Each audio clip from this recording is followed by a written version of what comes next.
नमस्कार, मैं अनुज आपका स्वागत करता हूं टेट स्टडी में। आज हमारा ये पहला वीडियो रहेगा जो टेट स्टडी को लेके टेट स्टडी जो हमारा चैनल है इसको हम लोग बना रहे हैं। इसमें हमारा जो पहला वीडियो रहेगा जिसको हम लोग स्टार्ट करेंगे इन्वायरमेंट से। इसमें हिंदी भी रहेगा, साइकोलॉजी भी रहेगा और मैथ भी रहेगा। सारे वीडियोस इसमें हम कंटिन्यू बनाते हुए चलेंगे। आज ये हमारा पहला वीडियो है, इसलिए हम इसको इन्वायरमेंट से लेके बना रहे हैं, इन्वायरमेंट सब्जेक्ट को। देखिए, जो पर्यावरण है, ये जो पर्यावरण शब्द है हमारा, ठीक है, इसको अगर हम हिंदी में बात कर लें, हिंदी में, ठीक है, पर्यावरण शब्द की अगर हिंदी में बात कर लें तो ये दो शब्दों से मिलकर बना होता है। एक होता है परि और दूसरा होता है आवरण। ये दो शब्दों से मिलकर बना है, एक होता है परि, दूसरा होता है आवरण। मतलब क्या है, अगर पर्यावरण शब्द को अगर हम हिंदी में बात कर लें तो ये दो शब्दों से मिलकर बना होता है। पहला होता है परि, दूसरा होता है आवरण। परि का मतलब होता है चारों ओर, चारों ओर, और आवरण का मतलब होता है घिरा हुआ। मतलब जो हमारे चारों ओर घिरा हुआ है उसी को हम लोग क्या बोलते हैं, पर्यावरण बोलते हैं। अब एक चीज़ याद रखिएगा, हमेशा पर्यावरण को, इन्वायरमेंट के अगर आप पढ़ रहे हैं तो हमेशा इन्वायरमेंट पे हम लोग जीव को ध्यान रखेंगे। अगर पूछ लिया जाए, इन्वायरमेंट शब्द की परिभाषा पूछ ली जाए, जीवों के चारों ओर घिरे हुए आवरण को ही हम लोग क्या कहते हैं, हम लोग पर्यावरण कहते हैं। मतलब अगर पर्यावरण हिंदी में परिभाषा पूछ ली जाए तो क्या होगा, जीवों के चारों ओर घिरा हुआ जो आवरण है, उस घिरा हुआ जो आवरण है उसी को हम लोग क्या कहेंगे, उसी को हम लोग पर्यावरण कहेंगे। ठीक है, अगर इसी को हम लोग इंग्लिश परफेक्ट में बात कर लें, होता है इन्वायरमेंट।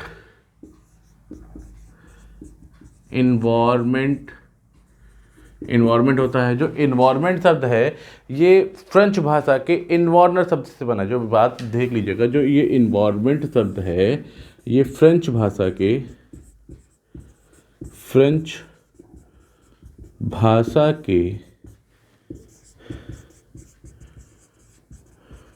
इन्वायरनर शब्द से क्या है, इन्वायरनर शब्द से बना है। और इस इन्वायरनर शब्द का मतलब होता है हमारे पास पड़ोस। इन्वायरनर शब्द का जो मतलब होता है पास पड़ोस। ये चीज़ समझ में आई। मतलब मतलब क्या है कि जो अगर पर्यावरण के परिप्रेक्ष्य में बात कर ले तो पर्यावरण को हम दो परिप्रेक्ष्य में बात करते हैं, एक तो हिंदी, दूसरा हम लोग इंग्लिश में। हिंदी के परिप्रेक्ष्य में अगर हम लोग बात कर ले तो हिंदी में पर्यावरण को दो शब्दों में बांट दिया गया है। पहला होता है परि, दूसरा होता है आवरण। परि का मतलब होता है चारों ओर, आवरण का मतलब होता है घिरा हुआ। जो जीवों के चारों ओर घिरा हुआ है उसी को हम लोग क्या कहेंगे, उसी को हम लोग पर्यावरण कहेंगे। दूसरी अगर इन्वायरमेंट की बात कर ले, इंग्लिश की बात कर ले, इंग्लिश में पर्यावरण को इन्वायरमेंट कहते हैं। इन्वायरमेंट शब्द फ्रेंच भाषा का शब्द है। क्वेश्चन बहुत बार यहाँ से आया है, इन्वायरमेंट शब्द किस भाषा का शब्द है, तो आपको याद रखना है यहाँ से मोस्ट इम्पॉर्टेंट है। इन्वायरमेंट शब्द जो है किस भाषा का शब्द है, तो याद रखिएगा फ्रेंच भाषा का शब्द है। फ्रेंच भाषा के इन्वायरनर शब्द से बना हुआ है जिसका मतलब होता है पास पड़ोस। ठीक है, ये तो हमारे पर्यावरण को लेके हो गई बात। अब हम बात करते हैं पर्यावरण के घटक। ये पर्यावरण को लेके बात हो गई हमारी। अब हम पर्यावरण के घटक के बारे में बात करते हैं।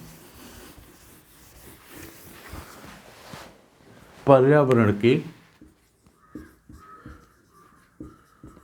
घटक, देखिए, अगर पर्यावरण के जो दो घटक होते हैं, पर्यावरण के, हमेशा याद रखिएगा, पर्यावरण के दो घटक होते हैं। पहला होता है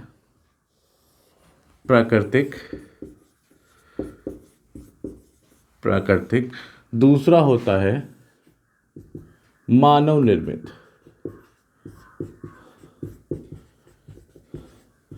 पहला होता है प्राकृतिक घटक, दूसरा होता है मानव निर्मित। ठीक है, मतलब अगर बात कर लें, अगर पर्यावरण के घटक की हम लोग बात कर लें तो पर्यावरण के घटक को दो भागों में बांट दिया गया है। पहला होता है मानव निर्मित प्राकृतिक घटक, दूसरा होता है मानव निर्मित घटक। इस प्राकृतिक घटक को हम लोग ने दो भागों में बांट दिया है। एक होता है जैविक,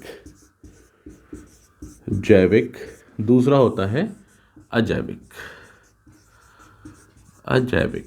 मतलब क्या है, जो है इस प्राकृतिक घटक को हमने दो भागों में बांट दिया है। एक होता है जैविक घटक, दूसरा होता है मानव निर्मित घटक। जैविक घटक जिसमें जीव हो, जो सजीव हो, जो सजीव हों उन्हें क्या कहेंगे, जो सजीव हों उन्हें हम लोग कहेंगे जैविक घटक कहेंगे। जैसे जैसे हो गया वनस्पति जगत और जंतु जगत।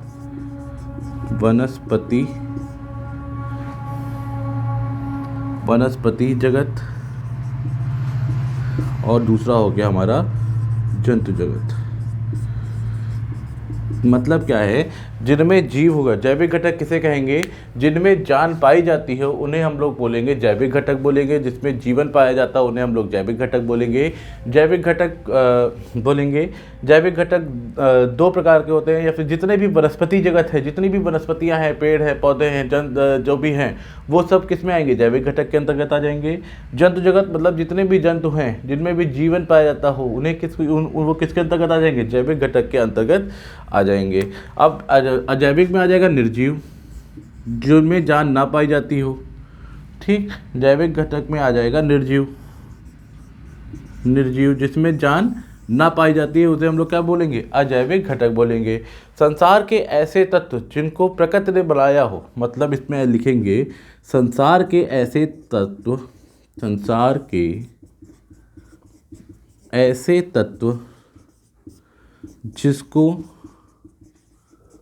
जिसको प्रकृति ने बनाया है, प्रकृति ने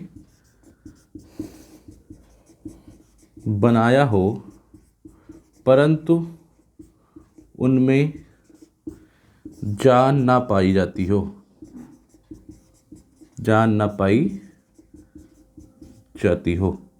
उन्हें हम क्या कहेंगे, अजैविक घटक बोलेंगे। जैसे मतलब ऐसे प्रकृति के ऐसे तत्व जिनको बनाया तो केवल प्रकृति के द्वारा गया है, लेकिन उनमें जान नहीं पाई जाती है। जैसे हो गया पठार हो गया, जैसे अगर यहाँ पे दिख रहा है आप लोगों को, नहीं दिख रहा है तो इसमें मैं लिख देता हूँ। जैसे पर्वत हो गया, पठार हो गया, नदी हो गया, झरना हो गया, और वायु हो गया, मृदा हो गया। ये सब क्या है, ये सब निर्जीव अजैविक घटक के उदाहरण है। ठीक है, अब मानव निर्मित में क्या आ जाएगा, ऐसे निर्जीव तत्व जिनका मतलब संसार के ऐसे निर्जीव तत्व जिनका निर्माण जीव द्वारा किया गया उन्हें निर्जीव तत्व, उन्हें जो है मानव, मतलब संसार के, इधर मैं लिख देता हूँ, संसार के ऐसे तत्व जिनका निर्माण जीव द्वारा किया गया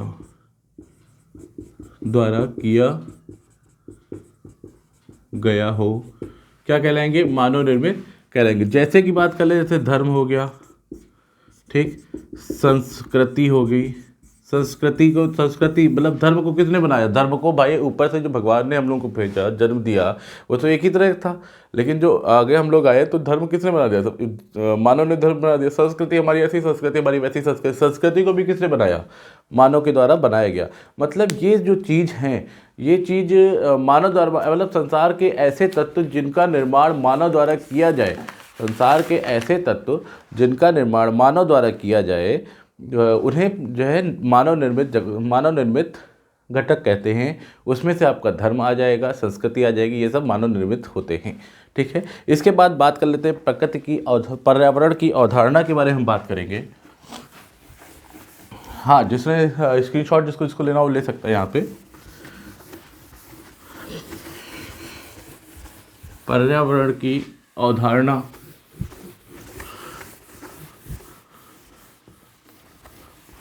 पर्यावरण की अवधारणा,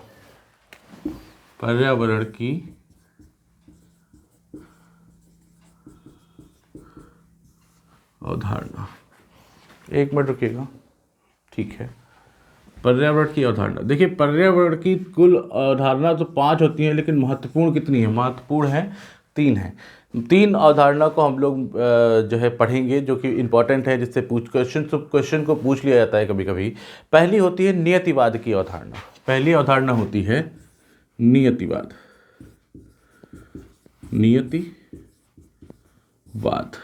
की अवधारणा। ठीक है, दूसरी होती है नवनियतिवाद।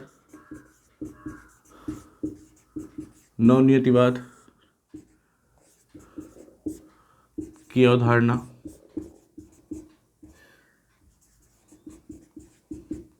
तीसरी होती है प्रकृतिवाद।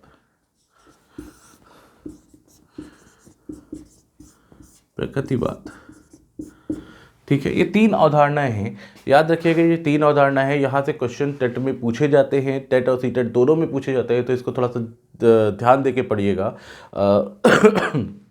बिल्कुल। देखिए नियतिवाद में क्या है, इस नियतिवाद में जो है प्रकृति को श्रेष्ठ माना गया है। याद रख लीजिए, प्रकृति को क्या किया गया है, प्रकृति को श्रेष्ठ कहा है।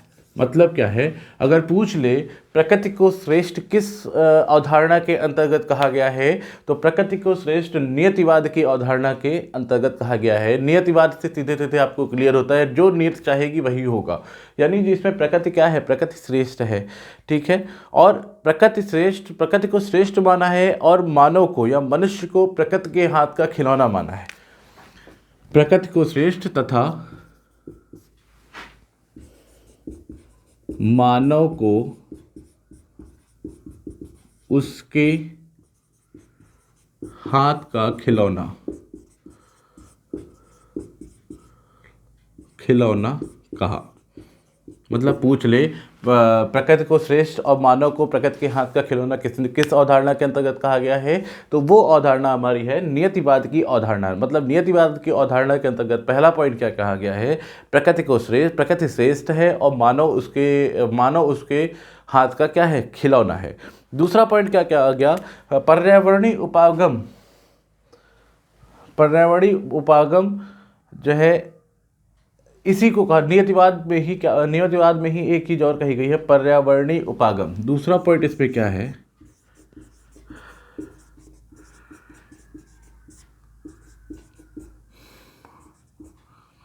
उपागम। इसी अवधारणा को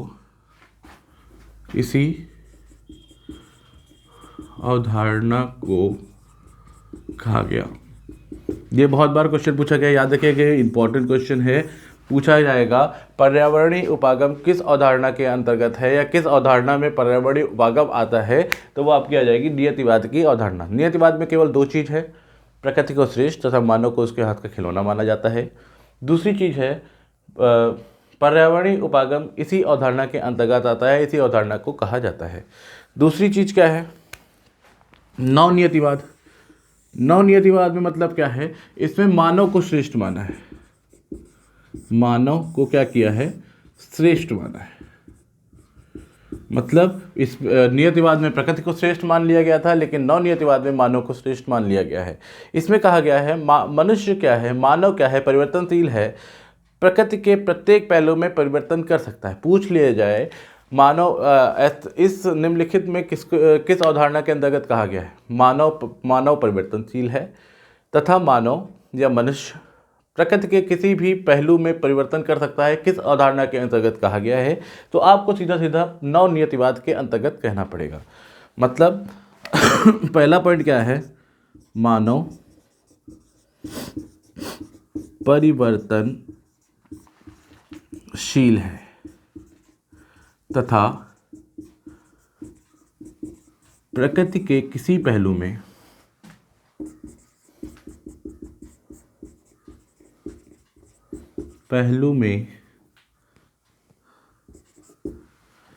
परिवर्तन कर सकता है। ठीक, मतलब पहला चीज़ क्या कहा गया, मानव जो है परिवर्तनशील है, मानव हमेशा परिवर्तनशील रहता है, और मानव प्रकृति के किसी भी पहलू में, मतलब प्रकृति का कोई भी पहलू हो, मानव उसमें क्या कर सकता है, परिवर्तन कर सकता है। दूसरा पॉइंट क्या कहा गया, इसमें कहा गया मानव को कहा गया प्रयोगशील भी कहा गया, मानव प्रयोगशील है। मतलब मानव क्या करता है, मानव हमेशा कोई ना कोई प्रयोग करता रहता है। तीसरा पॉइंट इसमें क्या कहा गया, विज्ञानवाद पर जोर देने वाली अवधारणा किसे कहते हैं, तो विज्ञानवाद पर जोर देने वाली अवधारणा को ही हम नवनियतिवाद की अवधारणा कहते हैं। इसमें लिखिए, विज्ञानवाद पर जोर दिया गया मतलब अगर पूछ लिया जाए, बहुत इंपॉर्टेंट है, पूछ लिया जाए विज्ञानवाद पर जोर देने वाली अवधारणा का नाम बताइए, तो विज्ञानवाद पर जोर देने वाली अवधारणा हमारी है नवनियतिवाद अवधारणा ही विज्ञानवाद पर जोर देती है। ठीक है। और हाँ, नवनियतिवाद, सॉरी नवनियतिवाद नहीं है, नवनियतिवाद ये नहीं बता रही, शायद गलत हो गया यहाँ पे, ये है संभववाद है, ये संभववाद, संभववाद, संभववाद की अवधारणा है। ठीक है। इसके बाद नवनियतिवाद आएगा, प्रकृतिवाद नहीं है, इसके बाद आएगा नवनियतिवाद। नवनियतिवाद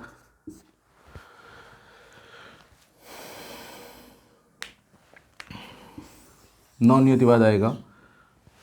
नवनियतिवाद में क्या है, देखिए प्रकृति और मानव के बीच में मध्यस्थता की गई। मतलब क्या है, इसमें न मानव को श्रेष्ठ माना गया है न प्रकृति को श्रेष्ठ माना गया है। इसमें कहा गया है कि प्रकृति और मानव के बीच में मध्यस्थता की गई है, मतलब दोनों के बीच में जो है जो है समझौता कराया गया है। ठीक है, लिखिए,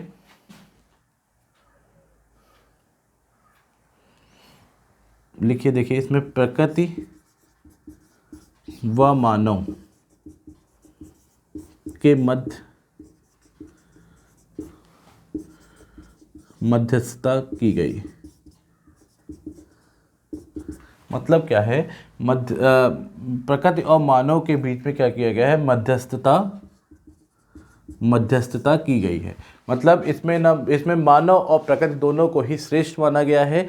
अगर पूछ लेता है सतत विकास की अवधारणा, सतत विकास की अवधारणा किस जो है किस अवधारणा के अंतर्गत आती है, सतत विकास किस अवधारणा के अंतर्गत आता है, तो सतत विकास हमारा इसी के अंतर्गत आता है, सतत विकास, सतत विकास, सतत विकास। ये बहुत ही ज़्यादा इंपॉर्टेंट है, सतत विकास। सतत विकास बहुत भी बार पूछा गया है। सतत विकास की जो अवधारणा है हमारी, ये सतत विकास की अवधारणा हमारी नवनियतिवाद के अंतर्गत ही आती है।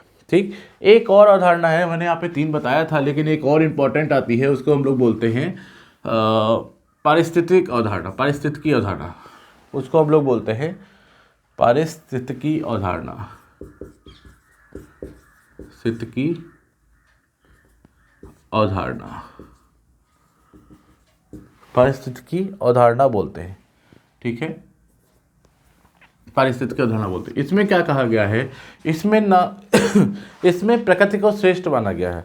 इसमें क्या है, प्रकृति को श्रेष्ठ माना गया और जो है मानव को प्रकृति का अंग माना गया। मतलब इसमें कहा गया है, सबसे पहली बात हमने बताई थी, नियतिवाद में प्रकृति को श्रेष्ठ माना गया है और मानव को उसके हाथ का खिलौना माना गया है।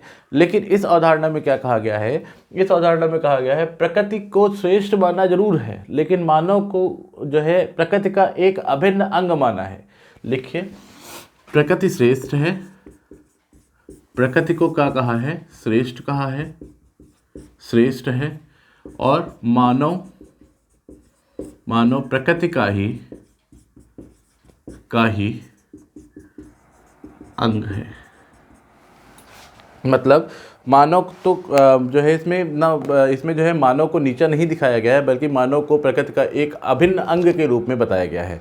ठीक। एक बार फिर से पढ़ लेते हैं। नियतिवाद की अवधारणा में क्या कहा गया है, नियतिवाद की अवधारणा में प्रकृति को श्रेष्ठ माना गया है और जो मनुष्य है, मानव है, मानव को प्रकृति के हाथ का एक खिलौना कहा गया है। ठीक। इस दूसरी बात इसमें कही गई है, अगर पूछ लिया जाए पर्यावरणीय उपागम किस अवधारणा के अंतर्गत आता है, तो पर्यावरणीय उपागम जो है हमारी नियतिवाद की अवधारणा के अंतर्गत आता है। ठीक। संभववाद की अवधारणा किसे कहते हैं, इसमें संभववाद में क्या है, मानव को श्रेष्ठ माना गया है। ठीक है। क्यों मानव को श्रेष्ठ किस लिए माना गया है, क्योंकि मानव एक परिवर्तनशील है, मानव प्रकृति के किसी भी पहलू में परिवर्तन कर सकता है, मानव प्रकृति के किसी भी पहलू में परिवर्तन कर सकता है, इसलिए मानव को श्रेष्ठ माना गया है। ठीक है। एक इसमें दूसरा पॉइंट क्या कहा गया है संभववाद में, मानव प्रयोगशील है, मतलब मानव किसी हमेशा प्रयोग करने की चेष्टा रखता है, हमेशा प्रयोग करता रहता है। तीसरी चीज़, विज्ञानवाद पर जोर देने वाला अवधारणा यही है। मतलब अगर पूछ लिया जाए विज्ञानवाद पर जोर देने वाली अवधारणा कौन सी है, तो विज्ञानवाद पर जोर देने वाली अवधारणा हमारी जो है संभववाद की अवधारणा है। तीसरी है नवनियतिवाद। नव नियतिवाद में प्रकृति और मानव दोनों के बीच में मध्यस्थता की गई है, यानी न प्रकृति को श्रेष्ठ माना है न मानव को श्रेष्ठ माना है, दोनों के बीच में एक सामंजस्य बैठाने की कोशिश की गई है। ठीक, इसी में कि जो है नव नियतिवाद में ही सतत विकास पर जोर दिया गया है। पूछ ले सतत विकास पर जोर किस अवधारणा के अंतर्गत दिया गया है, तो सतत विकास पर जोर हमारी नव नियतिवाद की अवधारणा के अंतर्गत दिया गया है। ठीक, अगला जो है हमारी पारिस्थितिकी अवधारणा है। पारिस्थितिकी अवधारणा में जो है प्रकृति को श्रेष्ठ जरूर माना गया है, लेकिन मानव को प्रकृति का एक अभिन्न अंग के रूप में बताया गया है। मतलब मानव श्रेष्ठ है, प्रकृति श्रेष्ठ है, परंतु मानव भी एक उसका श्रेष्ठ का ही एक अभिन्न अंग है, कोई अलग नहीं है। ठीक है, अगला जो टॉपिक रहेगा मानव और पर्यावरण के मध्य संबंध रहेगा, ये हम अगले वीडियो में बताएंगे। 15-15 मिनट के हम वीडियो बनाएंगे। अब कोशिश करेंगे जल्द से जल्द सारे वीडियो जल्दी अपडेट हो सकें। ठीक है, धन्यवाद दोस्तों।